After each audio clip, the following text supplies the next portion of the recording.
చేపల కూర చాలామంది అయితే కామెంట్ చేస్తున్నారు. చేపల కూర చేసి చూపించు ఒకసారి అని.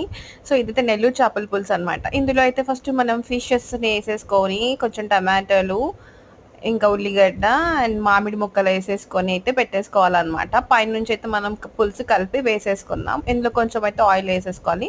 నెల్లూరు స్టైల్ మాత్రం ఇది. నేను నెల్లూరు అమ్మాయిని కాదు. బట్ నేను నెల్లూరు అమ్మాయిని కాకున్నా గాని ఇంకా నెల్లూరు చేపల పులుసు కదా అని చెప్పి అయితే ట్రై చేశాను. చింతపండు పులుసు అయితే వేసేసుకొని మనమైతే స్టవ్ అయితే ఆన్ చేసుకోవాలి.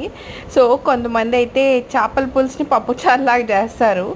నేను కూడా కొంచెం ఎక్కువ పులుసు వేసాను. కానీ పప్పుచారు అయితే కాలేదు. తిట్లు తింటానేమో అనుకున్నాను. కానీ బాగుందంట. బట్ ఈ విధంగా మీరు కూడా చేసుకోండి. ఏం లేదు, సింపుల్గా చింతపండు పులుసు వేసేసుకొని మూత పెట్టేసేసుకొని మళ్ళీ తీసేసుకొని చూస్తే ఇలా అయితే అయిందనమాట. దీంట్లోకి మసాలా ఏం లేదు.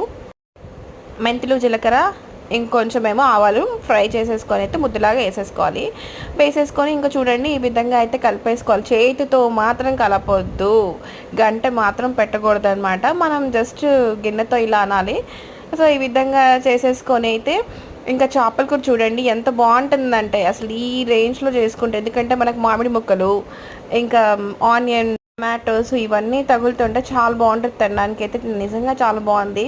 డెఫినెట్గా ట్రై చేసుకోండి. నేను ఫస్ట్ టైం వేసేసాను, బట్ చాలా చాలా బాగా వచ్చింది.